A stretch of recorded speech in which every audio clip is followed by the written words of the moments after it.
My name is Marcus Webb, and I am the fourth generation of my family to serve as a park ranger in Death Valley National Park. My great-grandfather, James Webb, was one of the first park rangers here when it was designated a national monument in 1947.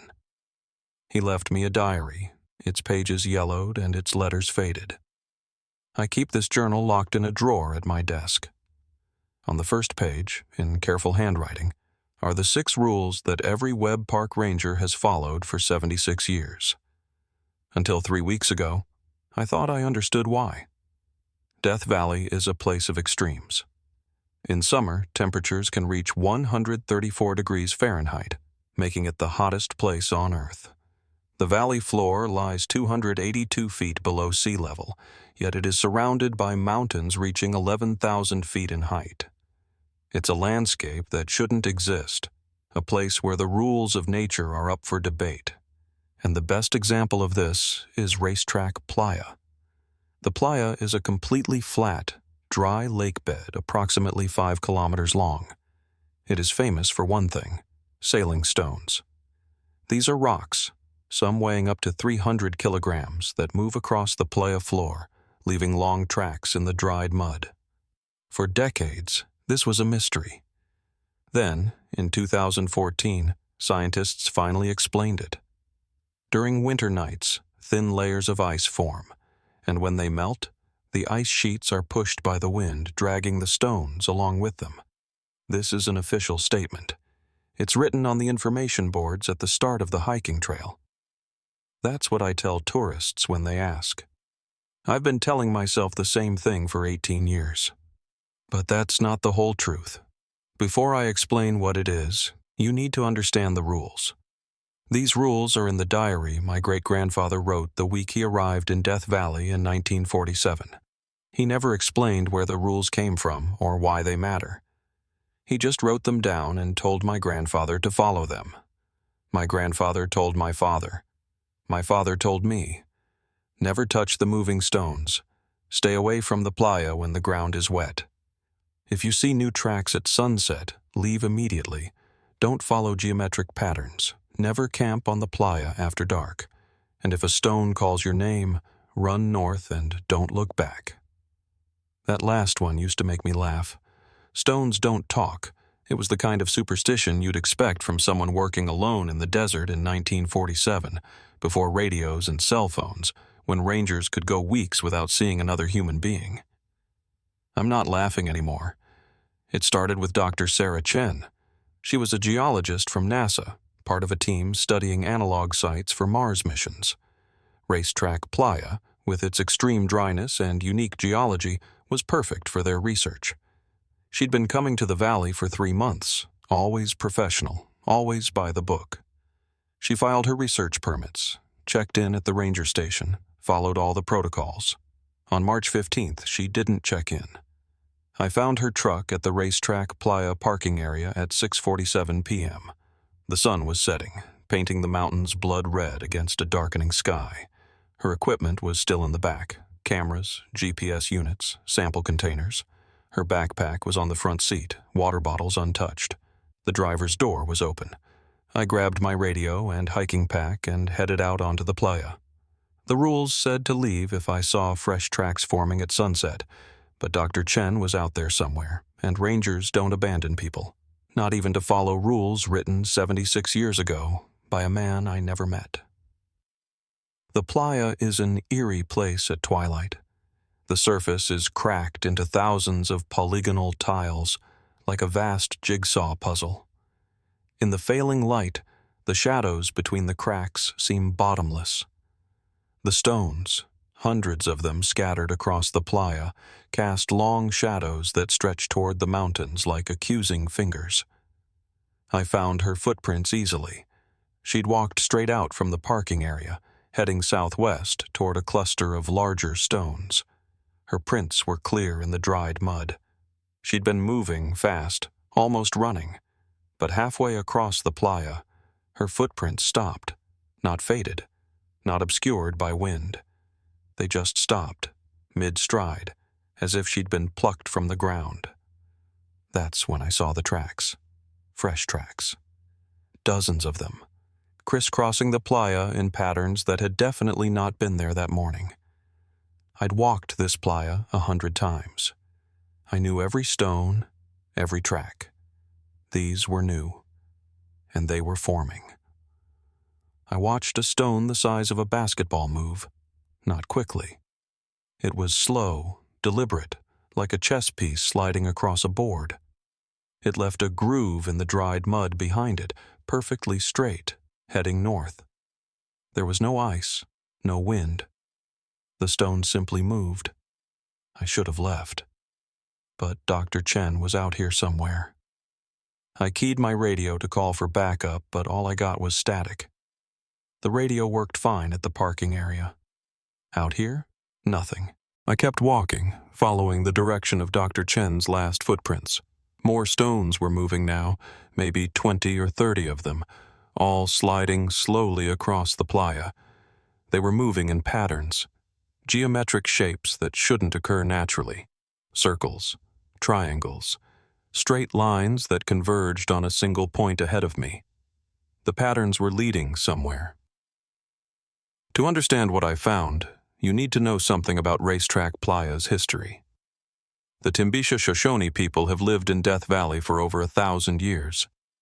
They have stories about the playa, about the stones that move. They call it Tso-Ao, the place where the earth speaks. They never go there after dark. Never touch the stones. Never follow where they lead. The rangers before my great-grandfather tried to catalog Timbisha knowledge. They interviewed the elders, recorded their stories. Most of it was filed away and forgotten, but my great-grandfather kept copies. In his journal, he wrote about one story in particular. The stones aren't moving randomly. They're writing. Messages in a language older than human memory, drawn in the dust by forces that exist in the spaces between our understanding. The patterns beneath my feet weren't random. They were words. I found Dr. Chen at the center of a perfect spiral of stone tracks. She was sitting cross-legged on the playa floor, her laptop open in front of her, typing frantically. She didn't look up when I approached. Didn't seem to hear me when I called her name. I grabbed her shoulder. She was ice cold, despite the desert heat that still radiated from the ground. When she finally looked at me, her eyes were wrong. The pupils were too large, the whites shot through with red veins that pulsed in rhythm with her heartbeat. "It's talking to me," she said. Her voice was flat, emotionless. "The playa, it's been trying to communicate for thousands of years, and we never listened. But I'm listening now, Ranger Webb. I'm finally listening." "We need to leave," I said. "Now." She smiled. It was the worst thing I'd ever seen, that smile. Like her face didn't remember how the expression was supposed to work. "Leave? Why would I leave? I've spent my whole life studying dead rocks on dead worlds. But this is alive, Marcus. The playa is alive. It's been waiting for someone who could understand."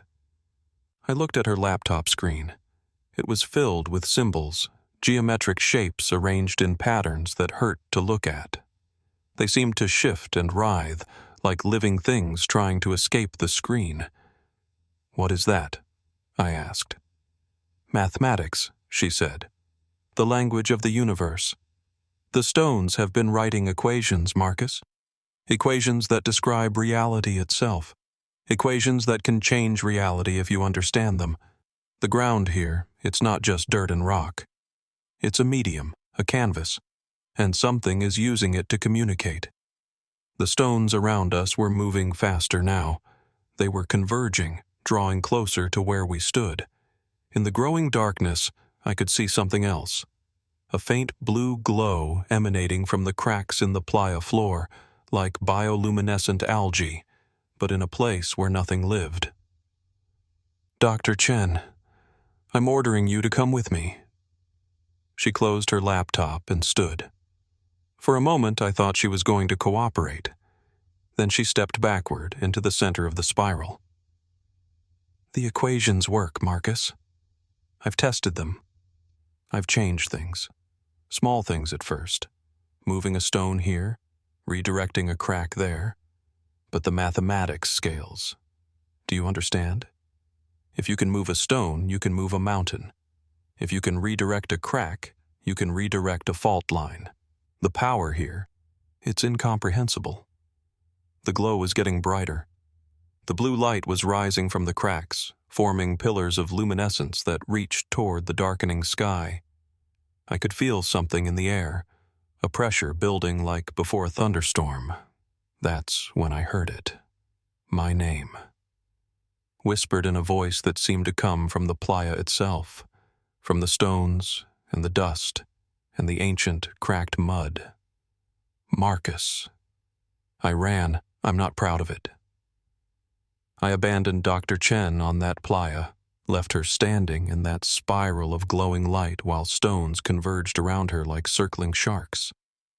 But I ran north, exactly as the rule said, and I didn't look back. Behind me, I heard her laughing, then screaming, then silence. Search and rescue arrived at dawn. By then, the tracks had stopped moving. The blue glow was gone. The playa looked exactly as it always had. Cracked, dry, lifeless. We found Dr. Chen's laptop at the center of the spiral. The screen was cracked, the hard drive corrupted beyond recovery. We found her phone 30 feet away, the battery completely drained despite being fully charged the day before. We found one of her hiking boots, the laces still tied, sitting upright on the playa as if she'd simply stepped out of it. We never found Dr. Chen. The official report says she likely became disoriented and wandered into the mountains. It happens more often than you'd think. Death Valley claims lives every year.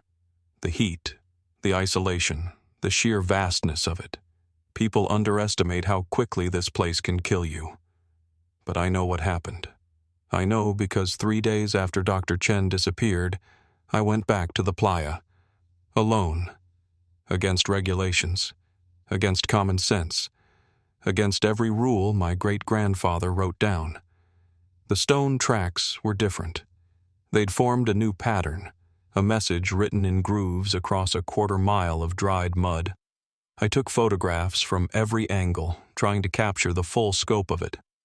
When I got home and laid the photos out on my living room floor, arranging them into a composite image, I saw what it said. Not words. Mathematical symbols. An equation that took up an area the size of a football field. I'm not a mathematician. I barely passed algebra in high school. But even I could recognize some of the symbols. Delta for change, pi for the fundamental constant, infinity for endless possibility. I sent the photos to a colleague at Caltech, someone I trusted to be discreet. He called me back at 2 a.m, his voice shaking. "Where did you get this?"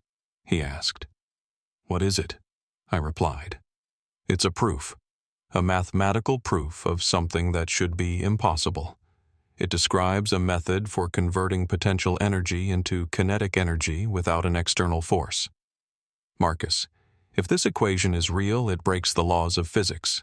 It shouldn't exist." "But it does exist," I said. "I took these photos myself."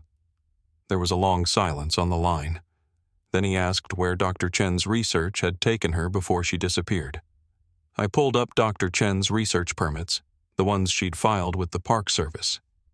For 3 months, she'd been studying the sailing stones, mapping their tracks, analyzing the patterns. But in the week before she disappeared, something changed.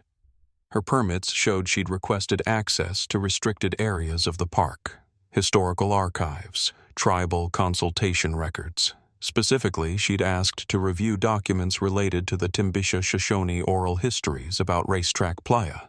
She'd found something, some connection between the ancient stories and modern physics, and it had killed her, or changed her. I started reviewing old reports, disappearances at Racetrack Playa going back decades. There were more than I expected. In 1952, a geologist from UCLA vanished while conducting field research. They found nothing but his camera, its film exposed to useless white fog.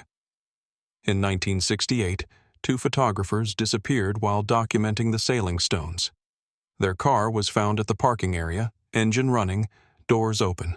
No sign of struggle, no trace of the photographers. In 1983, a family of 4 camping illegally on the playa.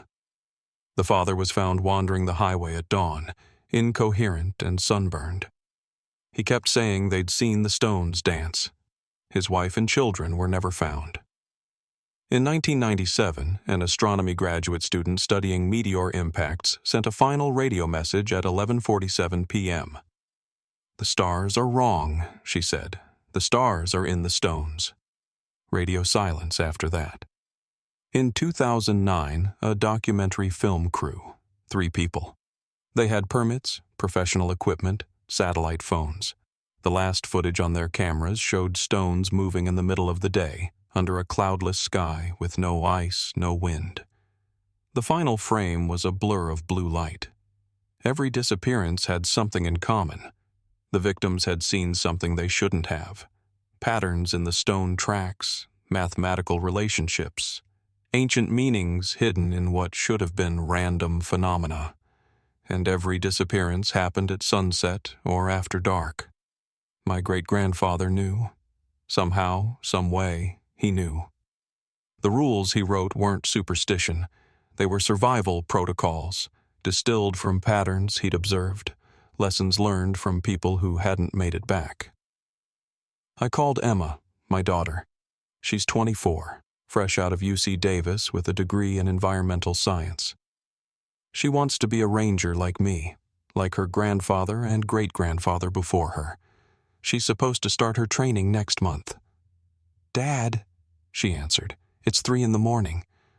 "Emma, I need you to listen carefully," I said. "There's something you need to know before you take this job. Something they don't teach you at the academy." I told her everything. The rules, Dr. Chen, the mathematical equations written in stone tracks, the disappearances, the blue light, the voice. When I finished, there was silence on the line. Then she said, "Dad, have you been sleeping? This isn't stress, Emma. This is real." "I believe you've seen something," she said carefully. "But there has to be a rational explanation. Hallucinations from heat exposure, sleep deprivation, grief over someone going missing on your watch. Come to the playa tomorrow," I said. "Sunset. I'll show you the tracks, the patterns. You'll understand then." She agreed. I don't know if it was because she believed me or because she was worried about my mental state. Either way, she agreed. Emma arrived the next evening at 5:30. The sun was low on the horizon, painting the valley in shades of orange and purple. We stood at the edge of the playa looking out over the cracked surface and the scattered stones. "It looks normal," she said. "Wait," I said. As the sun touched the mountains, the stones began to move. Slowly at first, just an inch or 2, then faster. They slid across the playa floor, leaving fresh tracks in the dried mud, converging on a point near the center of the ancient lakebed. Emma's hand found mine. She was squeezing so hard it hurt. "There's no ice," she whispered. "No wind?" "No," I agreed. "There's something else." The tracks the stones left behind were forming a pattern. Not random movements, not the chaotic paths you'd expect from wind-driven ice sheets. This was deliberate, geometric, precise. The tracks formed a spiral, like a galaxy rotating on the desert floor. And at the center of the spiral, blue light was beginning to glow from the cracks in the playa. "We should go," Emma said. But she didn't move. Neither did I. We stood there, watching, as something ancient and impossible expressed itself through moving stones and glowing earth. Then I heard it. Not my name this time. Emma's. Emma Webb. Her hand went limp in mine. She took a step forward toward the playa. "Emma, no!" I grabbed her arm, pulled her back. She turned to look at me, and for a moment, her eyes were wrong. Pupils too large, like Dr. Chen's had been. "Dad," she said. "It's beautiful. Don't you see how beautiful it is?" "Run north," I said. "Run north and don't look back." I dragged her away from the playa. She fought me at first, trying to pull free, reaching back toward the blue light and the moving stones. But I'm stronger, and I had the advantage of fear pushing me forward. We ran north, back to the parking area, back to our vehicles. By the time we reached my truck, Emma was crying. "What is it?" she kept asking. "What is that thing?" "I don't know," I admitted. "But it's been here longer than we have, longer than the Timbisha, longer than humans. The playa is old, Emma, older than we can understand. And something lives in it, something that writes in mathematics and speaks through stones and tries to pull people into its spirals." "Why?" she asked. "I don't know that either. Maybe it's trying to communicate. Maybe it's trying to teach us something. Or maybe it's just hungry. For understanding. For company. For whatever it is that makes us human." That was 3 weeks ago. Emma starts her ranger training in 2 days. She's memorized the rules, the same 6 rules my great-grandfather wrote down 76 years ago. She understands now why they matter. Racetrack Playa is closed to tourists indefinitely. Official reason, ongoing geological research. The real reason is the patterns are getting more complex, the messages longer, the mathematics more advanced. Last week, a team from MIT came to study the phenomena. They had government clearance, classified research permits, equipment I couldn't begin to understand. They spent 3 days on the playa, taking readings, collecting data, mapping the patterns. On the 4th day, their lead researcher, Dr. James Morrison, came to my office.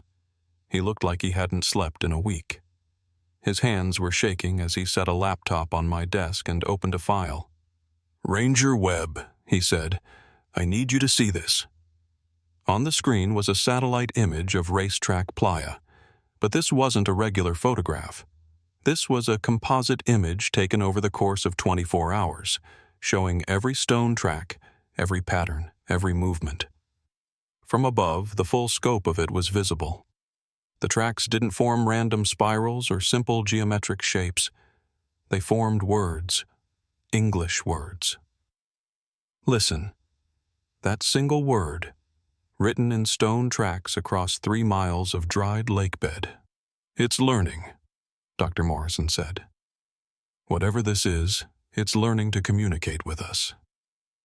The mathematical equations were its first attempt. Now it's adapting, using our language. "What does it want?" I asked. He showed me another image. This one was taken last night. The word had changed. "Understand. We don't know what it wants us to understand," he said, "but it's persistent, and it's getting more active. The stone movements are increasing in frequency. The patterns are appearing during the day now, not just at sunset. The blue luminescence is visible even in full sunlight." "And Dr. Chen?" I asked. Dr. Morrison closed his laptop. "We've detected thermal signatures in the Playa Center, human-sized, moving. But when we send drones to investigate, we find nothing. Just stones and dried mud and those God-forsaken tracks. She's still out there. Or what's left of her is," he said. "Ranger Webb, I'm recommending this site be permanently closed, not just to tourists, to everyone. Whatever is happening here, it's beyond our ability to contain or control, and it's accelerating." He left. His team packed up the next day and returned to MIT.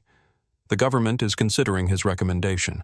There's talk of declaring Racetrack Playa a national security site, restricting all access, erasing it from maps. But I know that won't stop it. Whatever lives in the playa, whatever ancient intelligence expresses itself through moving stones and mathematical patterns, it doesn't care about our security clearances or our restricted zones. It's been here for thousands of years, maybe millions. It was writing equations in the dust when my great-grandfather arrived in 1947. It was moving stones when the Timbisha first saw this valley. It will be here long after we're gone. Last night I drove out to the playa one more time. I sat in my truck at the parking area, watching the sun set behind the mountains. As darkness fell, the blue glow began. The stones started moving. And this time, the pattern they formed was unmistakable. Webb. Not just my name. My family name. It knows who we are. It knows we've been watching it, protecting its secret, following rules we don't fully understand for 4 generations. And as I watched, a second word formed beneath the first. Remember. I don't know what it wants me to remember. Maybe something my great-grandfather knew. Maybe something older, something buried in human memory from when we first looked up at the stars and wondered what else was out there. Maybe it wants me to remember that we're not alone in the universe, that intelligence takes forms we can barely comprehend, that the boundary between alive and not alive, between conscious and unconscious, between natural and unnatural, is thinner than we think. Tomorrow, Emma starts her training. She'll learn how to handle emergencies, how to treat heat stroke and snake bites, how to navigate by stars and rescue lost hikers. And when she's ready, when she's proven herself capable, I'll take her to the playa one more time. I'll show her the words written in stone tracks. I'll give her my great-grandfather's journal, with its 6 rules written in faded ink. And I'll tell her what I'm telling you now. If you ever visit Death Valley, if you ever drive the long, rough road out to Racetrack Playa, follow the rules. Don't touch the stones that have moved. Stay away when the ground is wet. Leave immediately if you see fresh tracks forming at sunset. Don't follow the geometric patterns. Never camp on the playa after dark. And if a stone calls your name, if you hear that whispered voice rising from the cracked earth, run north and don't look back. Because the playa is alive. It's always been alive. It's older than mountains, older than oceans, older than the concept of old. And it's trying to tell us something. The question is, are we ready to listen? This morning, they found another thermal signature on the playa. This one was different.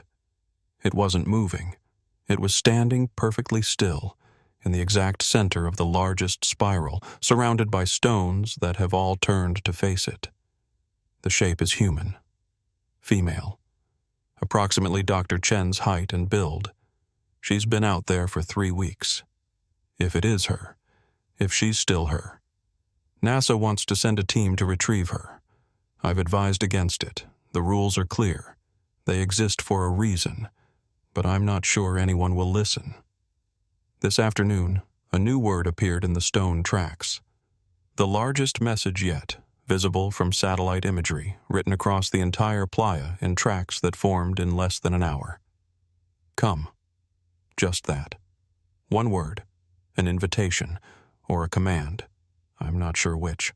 I haven't told Emma yet. But I will. She needs to know what she's inheriting. She needs to understand that being a ranger at Death Valley isn't just about protecting tourists and preserving nature. Sometimes it's about protecting humanity from things we're not meant to understand, about maintaining the barriers between our world and whatever else exists in the spaces between our comprehension. My great-grandfather understood that.